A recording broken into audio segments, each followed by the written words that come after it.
সেজন্য মদ সম্পৃক্ত তথা মাদকতা যার মধ্যে আছে, কারণ বলা হয়েছে কুল্লু মুকসিরিন হারাম, যার মাধ্যমে নেশা আছে এই ধরনের সকল নেশাগ্রস্ত বস্তু হারাম। সেজন্য আমাদের খেয়াল রাখতে হবে, শুধু নেশা মদ যে হারাম তা না, গাঁজাও হারাম, ফেন্সিডিল হারাম, ইয়াবা খায় এগুলাও হারাম। কারণ এগুলার মধ্যে পান করার কারণে, খাওয়ার কারণে মানুষের মস্তিষ্ক বিকৃত হয়ে যায়। সে যা না পারে তাও বলে, যে সম্পর্কে জানা তাকে তাও বলে, ঠিক না? বলে কত উল্টাপাল্টা কথা বলে, থাক সেগুলো বাদ দেন। সোজা কথা হলো মদের সাথে মুমিনের সম্পৃক্ত থাকতে পারবে না। মুমিন মদ বিক্রয় করতে পারবে না, মদ সরবরাহ করতে পারবে না। এক কথায় মাদকতা যার মধ্যে আছে এমন কিছুর সাথে মুসলমানের সম্পৃক্ততা থাকবে না। আল্লাহ আমাদের সকল প্রকার মাদকীয় বিষয় থেকে হেফাজত করুক। এখন বলেন, যেই পরিবারে একজন মাদকাসক্ত আছে সে পরিবারের অবস্থাটা কি? অহরহ আমাদের দেশে দিন যাইতেছে মাদক নিরাময় সেন্টার বাড়তেছে, মাদক নিরাময় সেন্টার বাড়তেছে, যেখানে মদপ্য নেশাগ্রস্তদেরকে নিয়ে রেখে আসা হয় সেফ হোম, সুস্থ বানায় বাড়ি ফিরে আনার জন্য। তার মানে কি, দিন যাচ্ছে আমাদের দেশে মদ সেবনকারী মাদকাসক্ত এটা আরো বাড়তেছে। মাদকাসক্ত তার যখন নেশার চাহিদা উঠে সে দুনিয়ার সব কিছু করতে তৈয়ার থাকে। বিশেষ করে শহরাঞ্চলে, ঢাকা শহরের মধ্যে আছে একজনকে শুধুমাত্র একটু গাঁজা, একটু ফেন্সিডিলের লোভ দিলে সে একটা মানুষকে খুন করে ফেলতে পারবে, তার গায়ে লাগবে না একটু। আবার দেখেন অহরহ ঘটনা আমাদের সামনে আছে। বাংলাদেশের প্রসিদ্ধ একটা জেলার নাম না বলি, বাবা নেশার টাকা দেয় নাই, বাবাকে মেরে ফেলছে, মাকে মেরে ফেলছে। আরেক প্রসিদ্ধ ঘটনা, ওই যে পুলিশের স্পেশাল ব্যুরোর একজন অফিসার ছিলেন মাহফুজ, তার মেয়ে ঐশী মাদকাসক্ত হওয়ার কারণে মা বাবাকে ঠান্ডা মাথায় খুন করে ফেলছে। একটা পরিবারে যদি একটা মাদকাসক্ত ব্যক্তি থাকে, ওই পরিবারটা দুনিয়ার ছোটখাটো একটা জাহান্নাম হয়ে যায়। আয়াতখানা আপনাদের খেদমতে তিলাওয়াত করেছি। ওই আয়াতের মধ্যে আল্লাহ তাআলা 4টি মন্দ কাজের কথা বর্ণনা করে বলেছেন, এই কাজগুলা হলো শয়তানের কাজ। কার কাজ? শয়তানের কাজ। আল্লাহ রাব্বুল আলামিন বলেন, ইয়া আইয়ুহাল, আল্লাহ তাআলা কত মেহেরবান, কত দয়ালু। আল্লাহ রাব্বুল আলামিন শুধু একটা বিষয়ের ব্যাপারে আদেশ করেন এমনটা নয়, আল্লাহ তাআলা যেই বিষয়ের আদেশ করেন সেই বিষয়টা বাস্তবে আমলে কেমনে পরিণত করা যায় সেটাও আল্লাহ তাআলা বলে দেন। যেই বিষয়টার আদেশ আল্লাহ তাআলা করেন সেটা আদেশ হতে পারে, করণীয় হতে পারে, বর্জনীয় হতে পারে। করণীয় কাজ হলে যদি করা হয় লাভ কি, না করলে ক্ষতি কি, তাও আল্লাহ জানায় দেন। বর্জনীয় কাজ হলে তথা নিষেধাজ্ঞামূলক বিষয় হলে ওই কাজটা যদি পরিত্যাগ করি লাভ কি, না করলে ক্ষতি কি, তাও আল্লাহ তাআলা জানায় দেন। আল্লাহ তাআলা জানাইতে বাধ্য ছিলেন না, বরং আল্লাহ তাআলা যে কোনো বিষয়ের আদেশ করা মাত্রই আমরা সেই আদেশটা মান্য করতে বাধ্য। মনে করেন আল্লাহ তাআলা বলছে এটা কইরো না, আমরা আল্লাহ তাআলার কাছে কারণ জিজ্ঞাসা করার অধিকার আমাদের নাই যে আল্লাহ কেন করব না, এই অধিকার আছে? এরপরেও আল্লাহ তাআলা কেন করবা না অথবা কেন করবা, আল্লাহ তাআলা এই বিষয়গুলো আমাদের জানায় দেন। এটা আল্লাহ তাআলার বড় মেহেরবানি। আল্লাহ তাআলা বলেন, ইয়া আইয়ুহাল্লাযীনা আমানু, হে ঈমানদারেরা, ইন্নামাল খামরু ওয়াল মাইসিরু ওয়াল আনসাবু ওয়াল আজলাম রিজসুম মিন আমালিশ শাইতান ফাজতানিবুহু লাআল্লাকুম তুফলিহুন। আল্লাহ তাআলা বলেন, হে ঈমানদারেরা, নিশ্চয়ই তোমরা মদ, জুয়া, মূর্তি পূজার বেদী, আল্লাহ তাআলা এরপরে বলেন ভাগ্য নির্ধারণ, তীর, সর, এইগুলা তো নাপাক শয়তানের কর্ম, তোমরা এইগুলা থেকে বেঁচে থাকো। আল্লাহ রব্বুল আলামিন বলেন, এই কাজগুলা থেকে যদি তুমি বেঁচে থাকতে পারো তোমার লাভটা কি? আল্লাহ তাআলা বলেন লাআল্লাকুম তুফলিহুন, তুমি সফল হয়ে যাবা। শয়তানের কাজ যদি তুমি বর্জন করতে পারো, বেঁচে থাকতে পারো, তাহলে তুমি সফল হয়ে যাবে। সফলতার সংজ্ঞা আমাদেরকে জানতে হবে। আসলে সফলতা কি আর বিফলতা কি?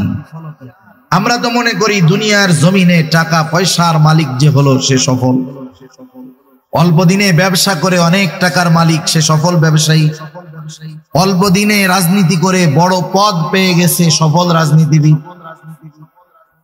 আসলে সফলতা বিফলতা দুনিয়া সম্পৃক্ত যেইগুলাকে আমরা সফলতা মনে করি এটা ক্ষণস্থায়ী না, কারণ এই দুনিয়াটাই তো ক্ষণস্থায়ী। সেজন্য দুনিয়া সম্পৃক্ত যা আছে সব ক্ষণস্থায়ী। দুনিয়া সম্পৃক্ত সফলতা বিফলতা ব্যর্থতা সব ক্ষণস্থায়ী। মনে করেন একজন মানুষ ব্যর্থ হয়েছে ব্যবসা করতে গিয়ে, 10 লক্ষ টাকা পুঁজি নিয়ে ব্যবসা শুরু করছে, 1 বছরের মধ্যে তার ব্যবসা শেষ। এই লোকটা সফল ব্যবসায়ী না ব্যর্থ ব্যবসায়ী? বলেন তো, এই ব্যর্থতার কারণে কিয়ামতের দিন আল্লাহ জিজ্ঞাসা করবে যে তুমি 10 লক্ষ টাকা দিয়ে ব্যবসা শুরু করছো, 1 বছরও ব্যবসায় টিকো নাই, তুমি ব্যর্থ ব্যবসায়ী, তুমি জাহান্নামে চলে যাও? বলবে আল্লাহ? সে যদি সফল হয় আল্লাহ বলবে তুমি সফল ব্যবসায়ী, জান্নাতে যাও? না না। মৃত্যুর সাথে সাথে দুনিয়ার সফলতা বিফলতার মূল্যায়ন শেষ। তাহলে প্রকৃত সফলকে আমাকে আপনাকে এটা আগে জানতে হবে। আসলে সফলকে, সফলতাটা কি? আল্লাহ তাআলা কোরআনুল কারীমের মধ্যে জানায় দেন আসল সফল হলো যে ফামান যুহজিহা আনিন নার ওয়া উদখিলাল জান্নাতা ফাকাদ ফাজ। আল্লাহ রাব্বুল আলামিন বলেন যাকে আগুন থেকে বাঁচানো হবে, জান্নাতে প্রবেশ করানো হবে, সে হলো সফল। ফাকাদ ফাজ, অবশ্যই সে হলো সফল। তার মানে সফল হলো সে জান্নাতে যাবে যে, ব্যর্থ হলো সে জাহান্নামে যাবে যে। এই জন্য সফলতা বিফলতার রেজাল্ট, ফলাফল আল্লাহ তাআলা দিবেন কিয়ামতের ময়দানে। আল্লাহ তাআলা বলেন ওয়া ইন্নামা তুওয়াফাউনা উজুরাকুম ইয়াউমাল কিয়ামাহ। আল্লাহ তাআলা জানায় দেন কিয়ামতের দিন প্রত্যেককে তার আমলের পূর্ণ প্রতিদান প্রদান করা হবে। কিয়ামতের দিন হলো ফলাফলের দিন। কিয়ামতের দিন কিসের দিন? ফলাফলের দিন। আর দুনিয়া হলো পরীক্ষার জায়গা। কোন ব্যক্তি যদি পরীক্ষার হলে সাদা খাতা জমা দিয়া দেয়, কিছুই লেখে নাই, এই সাদা খাতা জমা দিয়া সে যদি আল্লাহর কাছে বলে আল্লাহ আমি জানি গোল্ডেন এ প্লাস পাই, কাজ হবে? কাজ হবে না তো। পরীক্ষায় কিছু তো লেখে নাই, পারে নাই তো। দুনিয়াটা হলো পরীক্ষার জায়গা। দুনিয়াটা হলো সফলতার বীজ বপনের জায়গা। যে দুনিয়াতে সফলতার বীজ বপন করবে, অর্থাৎ আল্লাহ তাআলার আদেশ নিষেধ মেনে চলবে, সে সফলতার বীজ বপন করলো দুনিয়ায়, আর এর ফল সে ভোগ করবে কিয়ামতের দিন। সুবহানাল্লাহ। এজন্য আল্লাহ রাব্বুল আলামিন জানায় দিলেন বান্দা তুমি যদি সফল হতে চাও শয়তানের কাজগুলা বাদ দিয়ে দাও। এই আয়াতের মধ্যে আল্লাহ রাব্বুল আলামিন শয়তানের 4টি কাজের কথা বর্ণনা করেছেন। কয়টি কাজ? 1 নাম্বার, আল্লাহ রাব্বুল আলামিন বলেন ইয়া আইয়ুহাল্লাযীনা আমানু ইন্নামাল খামরু ওয়াল মাইসির ওয়াল আনসাবু ওয়াল আজলাম। 1 নাম্বার আল্লাহ তাআলা বলেন হে ঈমানদারেরা, আল্লাহ তাআলা বলেন হে ঈমানদারেরা তোমরা মদ থেকে বিরত থাকো তথা মদ থেকে বেঁচে থাকো। এখানে যে উদ্দেশ্য শুধু মদ খাওয়া থেকে বাঁচো এমনটা নয়, বরং হাদিসের মধ্যে আসছে মদ সম্পৃক্ত, মদের সাথে যেই মানুষটা যে কোনো ভাবে সম্পৃক্ত হোক না কেন প্রত্যেকের উপরেই আল্লাহ তাআলার লানত। মদ যে খায় তার উপরে আল্লাহর লানত, মদ যে বিক্রয় করে তার উপরে আল্লাহর লানত, মদ যে প্রস্তুত করে তার উপরে আল্লাহ তাআলার লানত, মদ যে রিফাইন করে তার উপরে আল্লাহ তাআলার লানত, মদ যে বহন করে তার উপরে আল্লাহ তাআলার লানত, মদ যে ডিস্ট্রিবিউশন করে বিতরণ করে তার উপরে আল্লাহ তাআলার লানত। এক কথায় মদের সাথে সম্পৃক্ত যে যেভাবেই থাকুক না কেন তার উপরে আল্লাহ তাআলার লানত। ইসলামের সিস্টেম অনেক সুন্দর।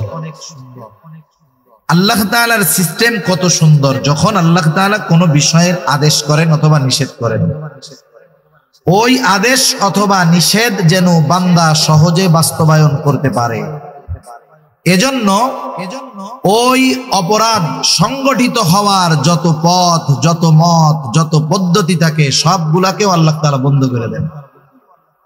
আল্লাহ তাআলা শুধু বলেন নাই জেনা করতে, আল্লাহ শুধু নিষেধ করেন নাই, জেনা সংগঠিত হওয়ার রাস্তাগুলোও আল্লাহ বন্ধ করে দিয়েছেন।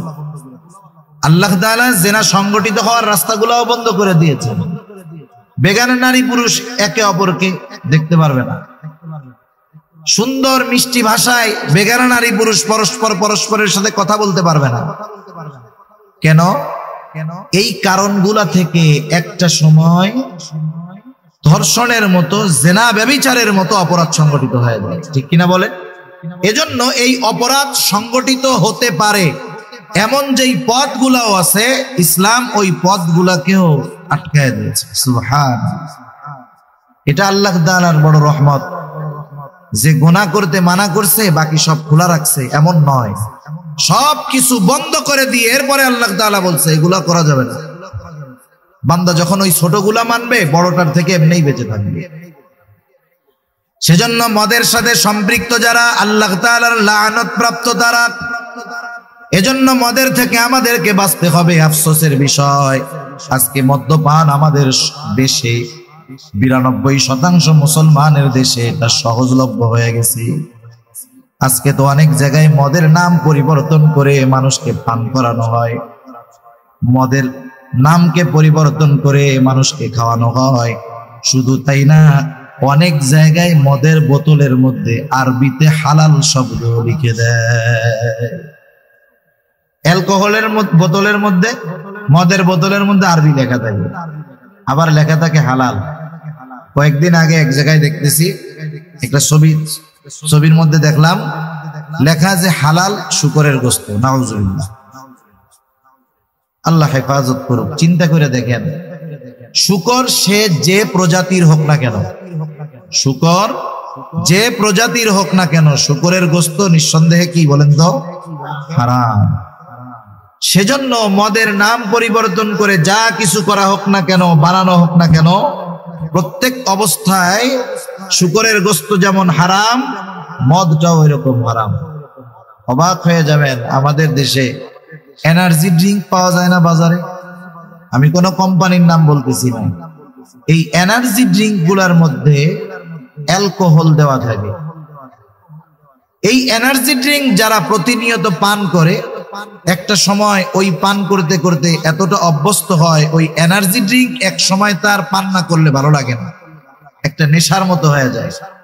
ওইটা ওকে পুরোপুরি নেশাগ্রস্ত করে ফেলে না, কিন্তু ওইটার প্রতি ওর আকাঙ্ক্ষা আস্তে আস্তে বাড়ায় দেয়। আল্লাহ না করুন, এটা আস্তে আস্তে তার মাদকতার দিকে তাকে নিয়ে যেতে পারে। সেজন্য বাজারের এনার্জি ড্রিঙ্ক গুলাও আমাদের পরিত্যাগ করার দরকার। এই মদ কত গুরুত্বপূর্ণ একটি বিষয় ছিল আরবের মানুষের কাছে। আরবের মানুষের কাছে সবচাইতে প্রিয় যেই জিনিসগুলা ছিল, এর মধ্যে একটা ছিল মদ। মদ ছাড়া তাদের চলতই না। আর আমাদের বহির্বিশ্বের দেশগুলায় অনেক জায়গায় এমন আছে, আত্মীয় স্বজন আছে আমাদের অনেক বাইরে, আপনাদেরও আছে, জিজ্ঞাসা করে দেখবেন। পৃথিবীর এমন এমন দেশ আছে যেই জায়গায় 1/2 লিটার পানির দামের চাইতে 1/2 লিটার মদের দাম কম। 1/2 লিটার মদ দিয়ে সে 1/2 লিটার পানি দিয়ে সে 2 লিটার মদ কিনতে পারবে। এমন সহজলভ্য হয়ে গেছে মদ। আর মদ খেয়ে নেশাগ্রস্ত হয়ে উন্মাদের মতো যা করে, সব তো আর ভাষায় বর্ণনা করা যায় না। আরবের মানুষের কাছে অন্যতম পানীয় ছিল মদ, সহজলভ্য একটি বিষয় ছিল মদ। আল্লাহ সুবহানাহু ওয়া তাআলা সেই জন্য মদকে সরাসরি একবারে হারাম বলে আল্লাহ তাআলা ঘোষণা দেন নাই। কারণ একটা মানুষ যুগের পর যুগ, বছরের পর বছর, শতাব্দীর পর শতাব্দী একটা বিষয় যদি সহজভাবে মানুষ গ্রহণ করে নেয়, ওই অবস্থা থেকে তাদেরকে ফিরায় আনার জন্য সময়ের দরকার। হঠাৎ করে যদি বলা হয় তাদের জন্য কষ্টকর হতে পারে, কিন্তু সাহাবায়ে কেরামের বিষয়টা ছিল এমন, আল্লাহ তাআলা যখনই কোনো বিষয়ের আদেশ করতেন, নিষেধ করতেন, সাথে সাথে তারা মেনে নিত। এই আমল করতে তারা বিন্দু পরিমাণ দেরি করতো না, ইতস্তত করতো না। এরপরেও আল্লাহ রাব্বুল আলামিন তিনটা পর্যায়ে মদকে হারাম করেছেন। আল্লাহ তাআলা কোরআনুল কারীমের মধ্যে তিন ধাপে মদ হারামের কথা জানায় দিয়েছেন। মদিনার মধ্যে হযরত ওমর রাদিয়াল্লাহু তাআলা আনহু সহ কয়েকজন রাসূলুল্লাহ সাল্লাল্লাহু আলাইহি ওয়াসাল্লামের কাছে এসে বললেন, ইয়া রাসূলুল্লাহ, মদের ব্যাপারে আমাদেরকে সুস্পষ্টভাবে কিছু জানায় দেন। আর একটা বিষয় আমাদের জেনে রাখতে হবে, রাসূল আকরাম সাল্লাল্লাহু আলাইহি ওয়াসাল্লাম নবুয়তির পরে যেই বিষয়গুলা হারাম করেছেন, ওহীর মাধ্যমে হোক আর যেভাবেই হোক, নবীজি যেই বিষয়গুলা নবুয়তির পরে হারাম করেছেন, নবুয়তির পূর্বেও আমার আপনার নবী ওই কাজগুলা কখনো করেন নাই। এমন নয় যে ওহী আসার পরে মদ হারাম হইছে, এর আগে নবীজি মদ খাইতেন, নাউজুবিল্লাহ, এমন না। নবীজি গোটা জিন্দেগিতে কোনোদিন কি খান নাই? করেন নাই। সুবহানাল্লাহ। আল্লাহ তাআলা আমার আপনার নবীর চরিত্রকে এভাবে হেফাজত করছে। কেন? কারণ একটা বিষয় ওহীর মাধ্যমে নতুন করে আল্লাহ তাআলা হারাম করলেন। মনে করেন নবীজি ওই কাজটা আগে করতেন, এখন নবীজি যখন বলবেন এটা আল্লাহ তাআলা হারাম করছেন, তখন কাফেররা বলবে কি, হ্যাঁ তুমি আগে করতা, এখন করো না, এই জন্য হারাম হয়েছে। এতটুকু কথা বলার সুযোগও আল্লাহ তাআলা কাফেরদের দেন নাই। রাসূলুল্লাহ সাল্লাল্লাহু আলাইহি ওয়াসাল্লাম এই জন্য এই বিষয়গুলা থেকে পরহেজ ছিলেন, বেঁচে ছিলেন, আল্লাহ তাআলা তাকে বাঁচায় রাখছেন। যাই হোক, হযরত ওমর রাদিয়াল্লাহু তাআলা আনহু, মুআয ইবনে জাবাল রাদিয়াল্লাহু তাআলা আনহু সহ কয়েকজন এসে বলল, ইয়া রাসূলুল্লাহ, মদের ব্যাপারে আমাদেরকে পরিষ্কারভাবে কিছু বলেন। এই ঘোষণা যখন তারা নবীজির কাছে জানতে চাইলো, তারা চলে গেল। আল্লাহ তাআলা এবার ওহী নাজিল করলেন, ওয়ায়াসআলুনাকা আনিল খামর, হে রাসূল, তারা আপনার কাছে মদের ব্যাপারে জানতে চায়। ওয়ায়াসআলুনাকা আনিল খামরি ওয়াল মাইসির কুল ফীহিমা ইসমুন কাবীরু ওয়া মানাফিউ লিন-নাস, তারা আপনার কাছে মদ এবং জুয়ার ব্যাপারে জানতে চায়, আপনি তাদেরকে বলে দেন, কুল ফীহিমা ইসমুন কাবীর ওয়া মানাফিউ লিন-নাস, এটা বড় খারাপ বিষয়, তবে এর মধ্যে মানুষের জন্য কিছু উপকার রয়েছে। এই আয়াত যখন নাজিল হলো, বোধ সম্পন্ন যারা ছিলেন তারা মদ্যপান পরিত্যাগ করলেন, কিন্তু যেহেতু কিছু উপকার রয়েছে সেহেতু এখনো পুরোপুরি হারাম হয় নাই। এরপরে একদিন আব্দুর রহমান ইবনে আউফ রাদিয়াল্লাহু তাআলা আনহুর বাড়িতে মাগরিবের নামাজে তিলাওয়াতের সময় তিলাওয়াতের মধ্যে ভুল হয়ে গেল। এখানে একটা সমস্যা দেখা দিল। রাসূলুল্লাহ সাল্লাল্লাহু আলাইহি ওয়াসাল্লামের কাছে বলা হলো, ইয়া রাসূলুল্লাহ, এইরকম ঘটনা, আপনি আমাদেরকে মদের বিষয়ে আরেকটু স্পষ্ট করে কিছু বলে দেন। আল্লাহ রাব্বুল আলামিন এইবার সূরাতুন নিসার ৪৩ নম্বর আয়াত নাযিল করে জানায় দিলেন, ইয়া আইয়ুহাল্লাযীনা আমানু লা তাকরাবুস সালাতা ওয়া আনতুম সুকারা হাত্তা তা'লামু মা তাকুলুন। আগে বলা হয়েছিল ক্ষতি তো বেশি কিন্তু কিছু উপকার আছে। এখন বলা হলো যে তোমরা লা তাকরাবুস সালাহ ওয়া আনতুম সুকারা, তোমরা যখন নেশা খেয়ে নেশাগ্রস্ত থাকবা, মদ খেয়ে, নামাজের নিকটবর্তী হবে না। কতক্ষণ হবে না? হাত্তা তাকুলুনা, সে কি বলতেছে যতক্ষণ সে নিজে বুঝতে না পারবে ততক্ষণ সে যেন নামাজের নিকটবর্তী না হয়। এভাবে চলতেছে, এখনো মদ পরিপূর্ণভাবে হারাম হয় নাই। আতবান ইবনে মালিক সহ কয়েকজন সাহাবীকে আতবান ইবনে মালিক দাওয়াত করলেন। আনসার মুহাজির দুই দলের সাহাবীরাই ছিল এখানে। একজন আনসার যুবক মদ পান করে হযরতে সাদ রাদিয়াল্লাহু তাআলা আনহুর মাথায় হাড্ডি দিয়ে একটা বাড়ি দিয়ে দিল। তিনি রক্তাক্ত হয়ে গেলেন। রাসূল আকরাম সাল্লাল্লাহু আলাইহি ওয়াসাল্লামের কাছে বিচার গেল। এবারও হযরত ওমর রাদিয়াল্লাহু তাআলা আনহু এসে বলতেছে, ইয়া রাসূলুল্লাহ, আপনি আমাদেরকে একটু মদের ব্যাপারে সুস্পষ্ট ধারণা দেন। আল্লাহ রাব্বুল আলামিন এইবার আয়াত নাজিল করে জানায় দিলেন, ইয়া আইয়ুহাল্লাযীনা আমানু ইন্নামাল খামরু ওয়াল মাইসিরু ওয়াল আনসাব ওয়াল আজলামু রিজসুম মিন আমালিশ শাইতান ফাজতানিবুহু লাআল্লাকুম তুফলিহুন। চূড়ান্তভাবে মদকে হারাম করা হলো। এক সাহাবী বলতেছে যে আমি এক বাসায় মদ পরিবেশন করতেছিলাম, বাহিরে কিসের আওয়াজ জানি হইতেছিল, তা বাহিরে গিয়ে দেখলাম বলা হচ্ছে যে মদ হারাম করা হয়েছে, মদ হারাম করা হয়েছে। ওই অবস্থায় যখন সবার কানে এই কথা পৌঁছাইল, যার হাতে মদের পাত্র ছিল ভেঙে ফেলছে, মদের পাত্র থেকে মদ সব ফালায়া দিছে। মদিনার শহরের অলিতে গলিতে কেমন যেন মদ বইতেছিল, এমন এক অবস্থা। যার মুখের মধ্যে ছিল সে কুলি করে ফালায়া দিছে, চিন্তা করে নাই যে শেষ ঢোকটা দিয়া দেই, এই চিন্তা করে নাই, মদ ফালায়া দিছে। সাহাবাদের মেনে নেওয়ার কেমন অবস্থা ছিল যে হারাম ঘোষণা হওয়ার সাথে সাথে এই মদের সাথে কতজনের ব্যবসা ছিল, কতজনের মদ স্টক করা ছিল, সব হারাম ঘোষণা হওয়ার সাথে সাথে তারা ফালায়া দিছে।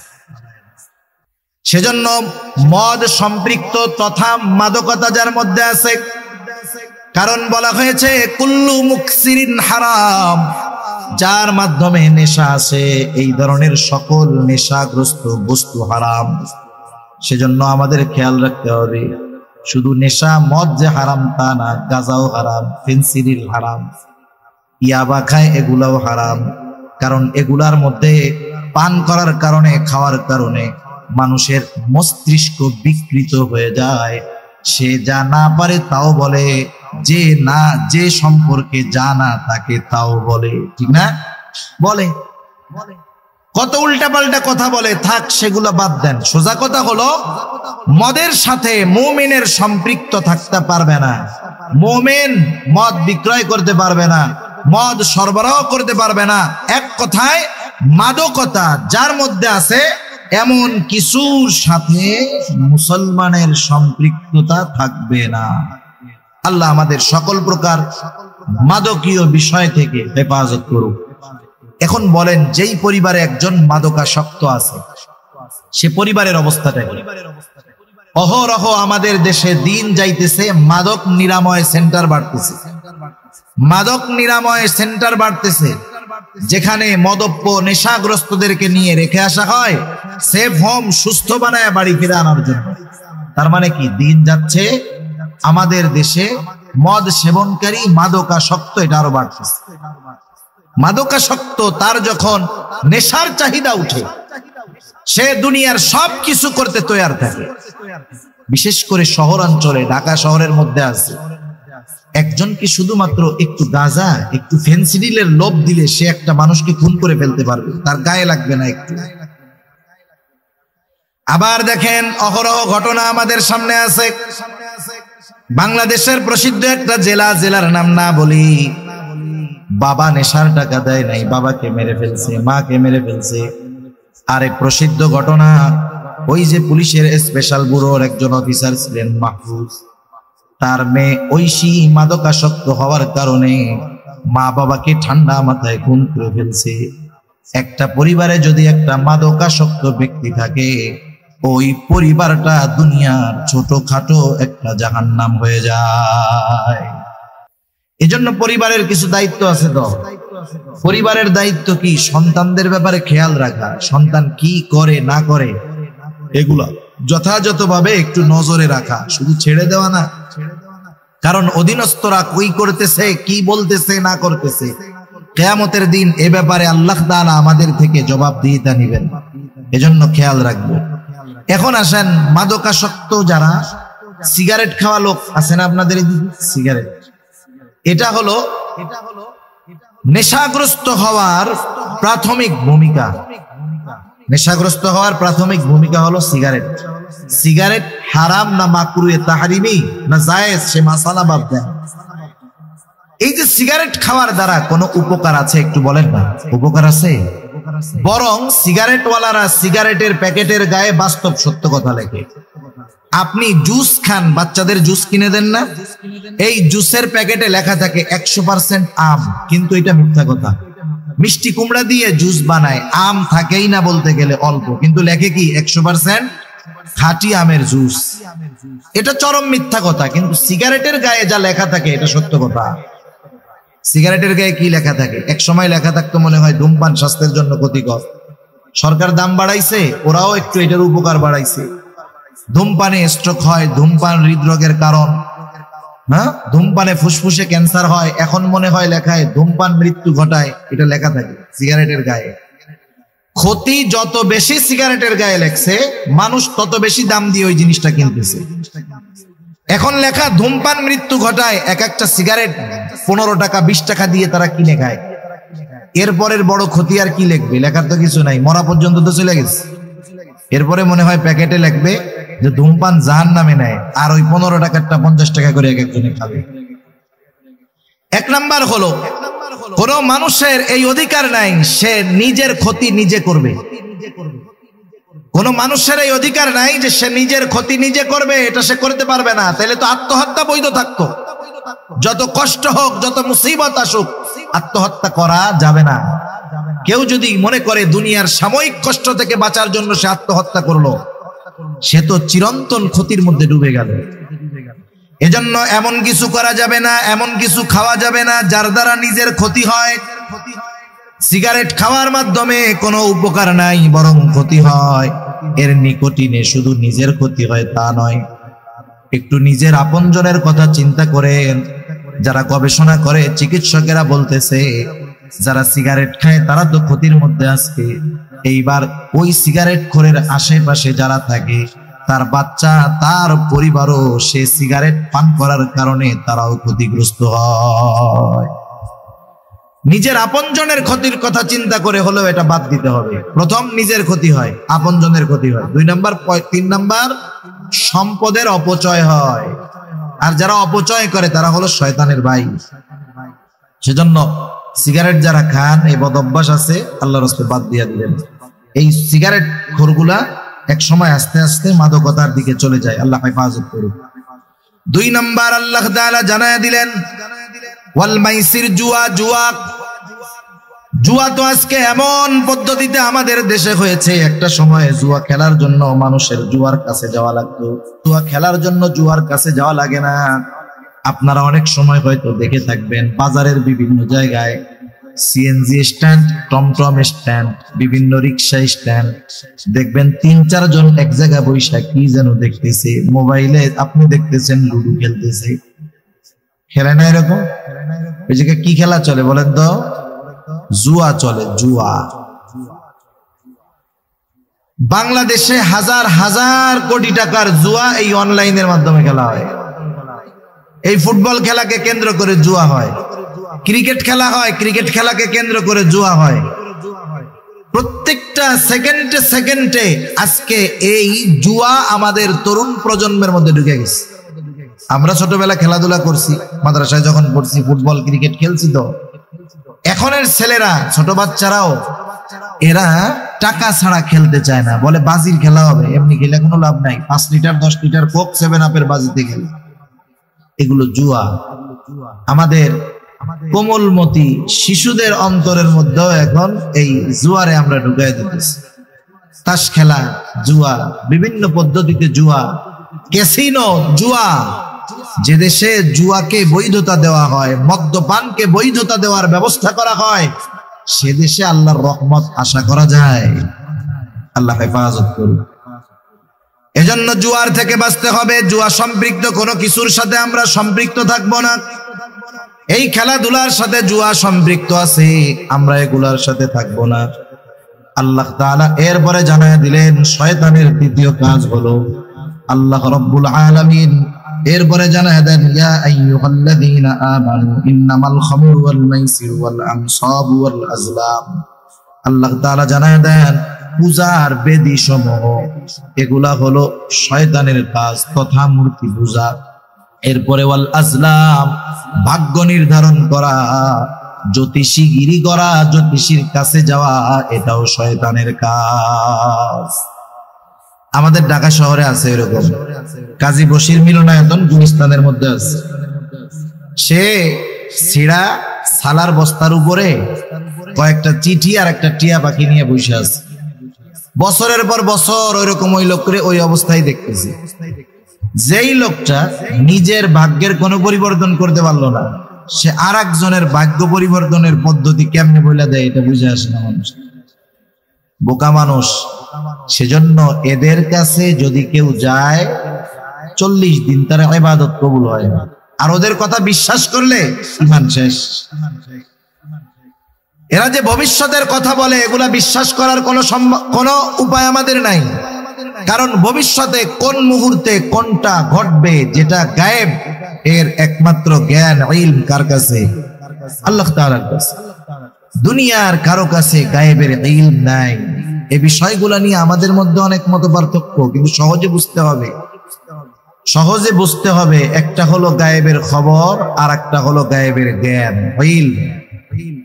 গায়েবের ইলম আল্লাহ তাআলার কাছে, আর আল্লাহ তাআলা যাকে গায়েবের বিষয়টা জানান তার কাছে গায়েবের খবর পৌঁছায়। আল্লাহ তাআলা মনে করেন নবীজির কাছে বললেন যে অমুক দিন এটা হবে, নবীজি বললেন যে অমুক দিন ওইটা হবে।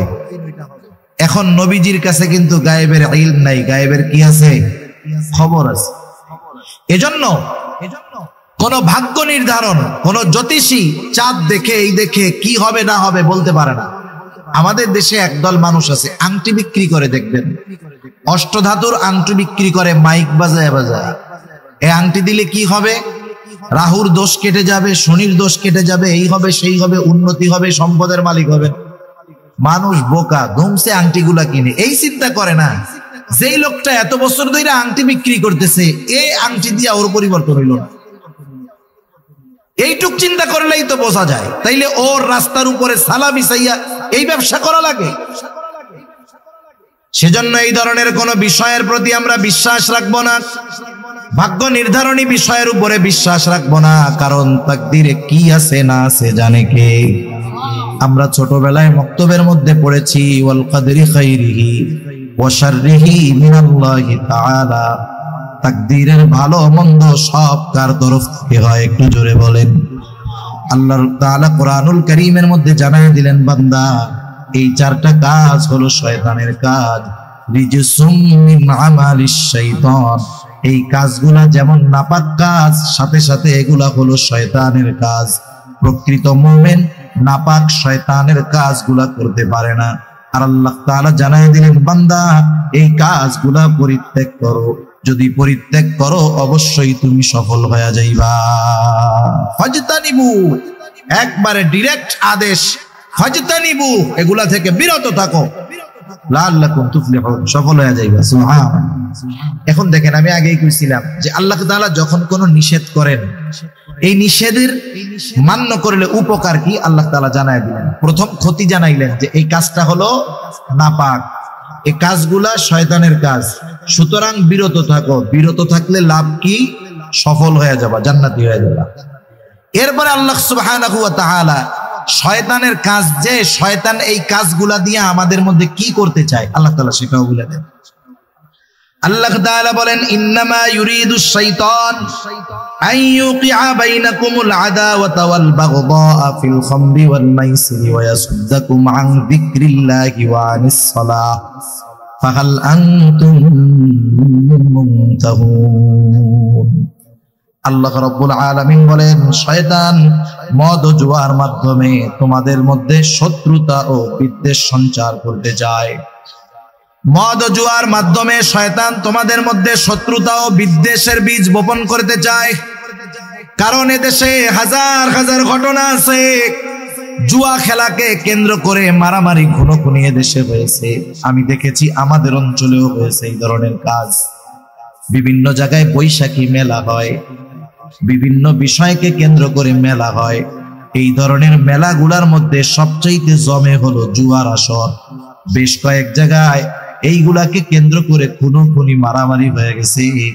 এই যে দেখুন, মানুষের সাথে মানুষের যে সম্পর্ক ছিল, আন্তরিকতা ছিল, ভালোবাসা ছিল, এই জুয়ার মাধ্যমে নষ্ট হলো। মানুষ মদ পান করে উল্টাপাল্টা কাজ করে বলে, এগুলার মাধ্যমে শয়তান চায় যেন মানুষের মধ্যে শত্রুতা সৃষ্টি হয়, একে অপরের প্রতি বিদ্বেষ অন্তরের মধ্যে আসে। মানুষের মধ্যে জানি বিশৃঙ্খলার সৃষ্টি হয়। কারণ সে যদি একটা মাদককে ঘরে ঘরে পৌঁছায় দিতে পারে, জুয়াকে ঘরে ঘরে পৌঁছায় দিতে পারে, তাহলে ওই মানুষের মনুষ্যত্বটা নষ্ট হয়ে যাবে। জুয়াখোর যে কেমন জিনিস এটা যারা চিনে জানে এরা বুঝবে। আপনারা হয়তো কিছুদিন আগে শুনছেন আরবের এক প্রিন্স, রাজকীয় পরিবারের এক লোক, সে তার স্ত্রীকে বন্ধক রেখে জুয়া খেলছে। স্ত্রীকে বন্ধক দিয়ে জুয়া খেলছে। জুয়াখোরের অবস্থা এমন হয়, সেজন্য সাবধান, জুয়ার কাছেও আমরা যাব না। কারণ যাব না কেন? এক নম্বরে যাইতে নিষেধ করছে কে? এটা নাপাক কাজ, শয়তানের কাজ, না করলে সফল হব। যদি করি শয়তান এই চক্রান্তের মাধ্যমে আমাদের পারস্পরিক মোহাব্বত ভালোবাসা দূর করে শত্রুতার বীজ বপন করতে চায়, ঠিক কিনা বলেন? এরপরে আল্লাহ রাব্বুল আলামিন জানায় দেন, আর আল্লাহ তাআলা কি চান, কোন কারণে এই বিষয়গুলা থেকে মানা করলেন। আল্লাহ রাব্বুল আলামিন বলেন, আল্লাহ তাআলা চান যে তোমরা আল্লাহ তাআলার পথে ফিরে আসো। শয়তান শুধু শত্রুতা আর বিদ্বেষের বীজ আমাদের অন্তরে বপন করে দেয় না, ওয়ায়াসুদ্দাকুম আন যিকরিল্লাহি ওয়া আনিস সালাহ, সে আল্লাহর স্মরণ এবং নামাজ থেকে বাধা প্রদান করে, ঠেকায় রাখে। এই কর্মগুলার মাধ্যমে, এই কাজগুলার মাধ্যমে সে আল্লাহর পথে বাধা সৃষ্টি করে। এই কাজগুলার মাধ্যমে সে আমাদেরকে দিন থেকে সরায় রাখতে চায়, আল্লাহকে ভুলায় রাখতে চায়, নামাজ থেকে ভুলায় রাখতে চায়। আর যারা আল্লাহর জিকির থেকে গাফেল, আল্লাহ বলেন তারা ক্ষতিগ্রস্ত। আল্লাহ রাব্বুল আলামিন কোরআনুল কারীমের মধ্যে বলেন, ইয়া আইয়ুহাল্লাযীনা আমানু লা তুলহিকুম আমওয়ালুকুম ওয়ালা আওলাদুকুম আন যিকরিল্লাহ ওয়া মান ইয়াফআল যালিকা ফাউলাইকা হুমুল খাসিরুন। আল্লাহ তাআলা জানায় দেন, তোমাদের মাল সম্পদ সন্তান এগুলা জানি আমি আল্লাহর স্মরণ থেকে তোমাদেরকে গাফেল না করে দেয়। এই জন্য দুনিয়ায় যে দুনিয়া কামাই করতে গিয়া সন্তান সম্পদের কারণে আল্লাহর জিকির থেকে গাফেল হয়ে যায়, নামাজ থেকে গাফেল হয়ে যায়, আল্লাহ তাআলা বলেন সে ক্ষতিগ্রস্ত। আর আল্লাহর ভাষায় যে ক্ষতিগ্রস্ত তার ঠিকানা যে জাহান্নাম, এ ব্যাপারে কোনো সন্দেহ নাই। এই জুয়া, জুয়ারি, জুয়া সম্পৃক্ত বিষয়, মদ সম্পৃক্ত বিষয়, এগুলা দিয়ে শয়তান আমাদেরকে আল্লাহ তাআলাকে ভুলাইয়া দিতে চায়, আল্লাহর আদেশ নিষেধ ভুলাইয়া দিতে চায়, আল্লাহর নাফরমানি আমাদের দ্বারা করাতে চায়, নামাজ থেকে আমাদেরকে ফিরায় রাখতে চায়। এখন বলেন, যেই কর্মের মাধ্যমে এই আল্লাহর জিকির, আল্লাহর স্মরণকে ভুলে থাকতে হবে, যেই কর্মের মাধ্যমে নামাজ ছুটে যাবে, সেই কাজ করা যাবে? জোরে বলেন না, করা যাবে? সেটা যে কাজই হোক, বুজুর্গানে দিন বলেন, সেটা যে কাজই হোক, এমন কাজ করতে গিয়ে আল্লাহ এবং আল্লাহর স্মরণ থেকে গাফেল হয়ে যেতে হয়, এমন যে কোনো কাজ থেকে বিরত থাকা আমাদের জন্য আবশ্যক। এরপরে আল্লাহ রাব্বুল আলামিন কত আবেগের সাথে বলেন, ফাহাল আনতুম মুনতাহুন, যেই কর্মগুলার মধ্যে এত ক্ষতি, তবুও কি তোমরা এই কাজগুলা থেকে বিরত হবা না? আল্লাহ তাআলা কত সুন্দরভাবে বান্দাদেরকে আবেগের সাথে জানায়া দিলেন, বান্দা এই মন্দ কাজগুলা থেকে বিরত থাকো, তুমি সফল হয়ে যাইবা। এই জন্য এই ধরনের কাজের সাথে আমাদের যদি কোনো সম্পৃক্ততা থাকে, আমরা এগুলা ছেড়ে দিব। অনেকে আছে দোকানদারি করে, দোকানের মধ্যে সিগারেট বিড়ি বেচে, আছে না? এগুলাও বেচা কিন্তু ঠিক না। অনেক দোকানদার আছে, এগুলা তারা বিক্রি করে না। লাভ বেশি হোক, বিক্রয় যত বেশি হোক, সে চিন্তা করে আমি এটা বিক্রি করব না। দুনিয়ার সাময়িক ক্ষতি হয়তো আমাদের পরিলক্ষিত হতে পারে, কিন্তু অনন্তকালের লাভ হবে, এ চিন্তা করে বিষয়গুলা যদি কেউ সম্পৃক্ত কোনোভাবে থাকে, আমরা বাদ দিব ইনশাআল্লাহ। আল্লাহ তৌফিক দান করুক।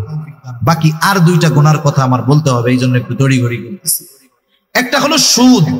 সুদ, সুদ চিনেন তো? সুদ, আহা, সুদ আমাদের দেশে এমন ভাবে সমাজে রন্ধ্রে রন্ধ্রে পৌঁছায়া দিয়েছে, ইসলাম বিদ্বেষীরা যে সাধারণ অনেক মানুষ সুদকে বৈধ মনে করে খায়।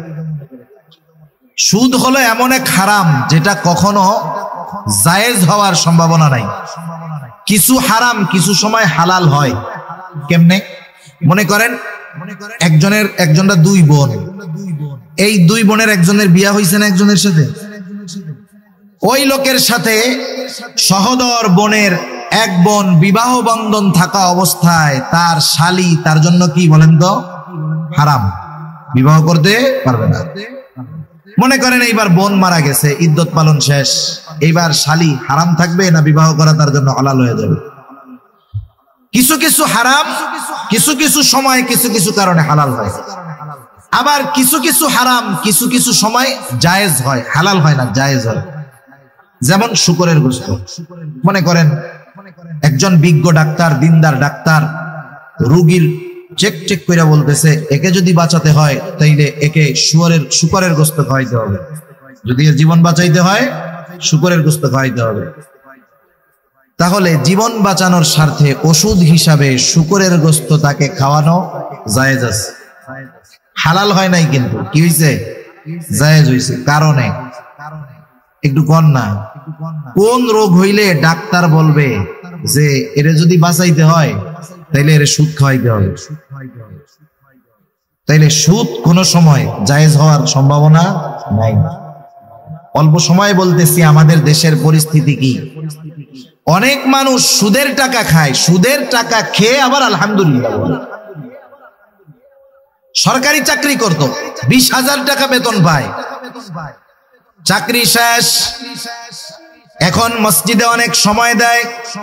20,000 টাকা যখন বেতন পাইতো পরিবার চলতে তার জন্য খুব কষ্টকর হয়ে যাইত। এখন চাকরি নাই, কিন্তু আগের মতো টেনশন পেরেশানি নাই, নামাজ কালাম পড়ে খুব উৎফুল্ল ভাব। জিজ্ঞাসা করা হলো, চাচা সংসার এখন কেমন ভাবে চলতেছে? বলে আলহামদুলিল্লাহ আগের চাইতে ভালো চলতেছে। কেমনে? এখন তো চাকরি বাকরি নাই। বলে অসুবিধা নাই, চাকরি যখন শেষ হইছে, চাকরি শেষ হওয়ার পরে একসাথে 50 লক্ষ টাকা পেয়েছি, টাকাগুলা কোনো কাজে নষ্ট করি নাই, একবারে সোনালী ব্যাংকে নিয়ে ফিক্সড ডিপোজিট করে রাখছি। মাস শেষে 50,000 টাকা পাই, আগে পাইতাম 20,000, পুরা মাস চাকরি করে পাইতাম 20,000, এখন চাকরি ছাড়া পাই 50,000। আলহামদুলিল্লাহ খুব ভালো আছে। টাকা কিসের? জোরে কন না, কিসের? সুদের টাকা। হেয়া কি কইতেছে? আলহামদুলিল্লাহ। একদিন এক লোক এসে প্রশ্ন করতেছে, জিজ্ঞাসা করে, কিছু জিজ্ঞাসা আছে আসলে জানতে চাওয়ার জিজ্ঞাসা, কিছু জিজ্ঞাসা আছে সে চায় তার মন মতো জানি বলা হয়, আর কিছু জিজ্ঞাসা আছে বেহুদা হয়রানি করা। তা আইসা বলতেছে যে হুজুর, এই যে ব্যাংকে আমরা টাকা রাখি, আমাদেরকে যে ইন্টারেস্ট দেয়, এটা হুজুর জায়েজ না? হুজুর জায়েজ না? বলেন তো, মানুষ যদি জানতে চায় প্রশ্নের ভঙ্গিমা কি এরকম থাকে নাকি? তার মানে সে যেভাবে বলতেছে তার উদ্দেশ্য যে হুজুর যদি খালি কোনো মতে জায়েজ বলে কাম সারা। আমাদের দেশে কিছু মানুষ আছে, এরা যখন মন মতো মাসআলার উত্তর কারো কাছে পায়, ওর কাছে দৌড়ে যায়। এখন এক লোক শয়তানে ধরছে, যাই হোক স্ত্রীর সাথে গ্যাঞ্জাম লাগছে, কথা কাটাকাটি হয়েছে। শয়তান কিন্তু ওই সময় আইসা স্বামী স্ত্রী দুইজনের মাথার মধ্যেই এমন রাগ ঢুকায় দেয়, স্ত্রীরে বলে এই তোর কত যোগ্যতা, তোর এর ঘরে থাকার দরকার। এবার মহিলা মানুষ তো বলে এই তোমার মতো বেটার সংসার না করলে আমার কি আসে যায়, দাও দাও ছেড়ে দাও, আমি জায়গা বাপের বাড়ি। এইবার শয়তান ওই স্বামীর কাছে আসে, বলে তুই ইনকাম করে খাওয়াস, তোর হাত আছে পা আছে, ওইরকম সাইডটা তোর করতে পালতে পারবি, ওইটার বাদ দে। এই শয়তানের ধোকায় কি করে, একসাথে 3 তালাক দিয়ে দিচ্ছে। শয়তানের কাজ শেষ, শয়তানের ওই জায়গায় থাকবে, বসই লাগেছে। এইবার যখন আশেপাশের লোকজন বলে করলেন কি আপনি, কি করছেন, স্ত্রী তো নাই আপনার এখন। এইবার শয়তান দুইজনের মধ্যে এসে মোহব্বত ঢেলে দেয়, একে অপরের প্রতি ভালোবাসা বাড়ায় দেয়।